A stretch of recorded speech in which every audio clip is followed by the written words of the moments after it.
As you probably know, our show comes to you from an iconic building known as 30 Rock. It's part of Rockefeller Center, which was built in the 1930s during the Great Depression. That project produced not only a set of Art Deco skyscrapers, but also an iconic photo that has stood Everybody the test knows of 30 time. Rock. Even inspired a new experience at 30 Rock's observation deck called The Beam.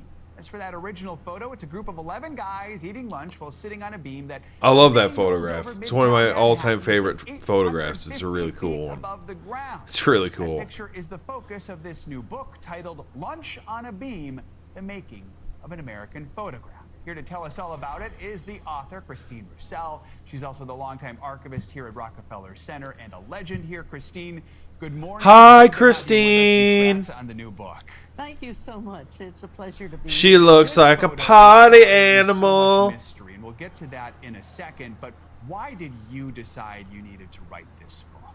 The reason I wrote the book was so many people would come to the archive looking at me for answers to who are the men on the beam, or my grandfather is the third man on the beam, and you don't mention that. Well, what do you say to people who you have no proof to say, yes, your grandfather is the third man on the beam? So you said, I need to try to find these answers. Who are these guys? And also, who That's took pretty the cool. photographs too, right? Crazy man took the photograph. Well, we know who took the photograph. Those pictures of them up on top. Pause. We know who took the photograph because I have his photograph, the actual photographer's photograph. And what's his name? I'm going to look it up right now. Charles Ebbets. There's actually a really cool photograph of him sitting on the beam, looking at these guys framing up the photograph of Charles Ebbets. And that's the actual photograph I have in my home right now. Of the grillage with the iron workers straddling beams at incredible heights and really, really dangerous situation, and lugging all their camera equipment. Yeah, it's amazing we got anything built back then. And they all just didn't die. Fast shooting cameras. That No iPhones back then. No iPhones. I think every HR department in the country looks at the pictures on those beams and has a heart attack nowadays. Absolutely. Yeah. How hard was it to solve these mysteries of figuring out who these guys are? Well, it was difficult.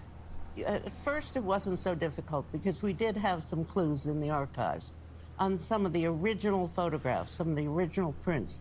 On the back of it, the PR department had very kindly... Those guys all look listed like the they're names having a of the nice people lunch, in the though. picture. They got their Parade. sandwiches and their cigarettes. Like, But they're then having at a certain good point, day. it stopped. So we managed to, through examination and comparison, to identify about 7 people on the beam. And that's also because 2 families contacted us with proof that their ancestor was on the beam. And that started the whole thing rolling. That's and then pretty we cool. kind of hit a dead end in the sense of... That looks like is the this photographer guy the right there, guy, or is Charles this Ebbets. guy the right guy? The one Or with the are we hat. not finding the right guy yet.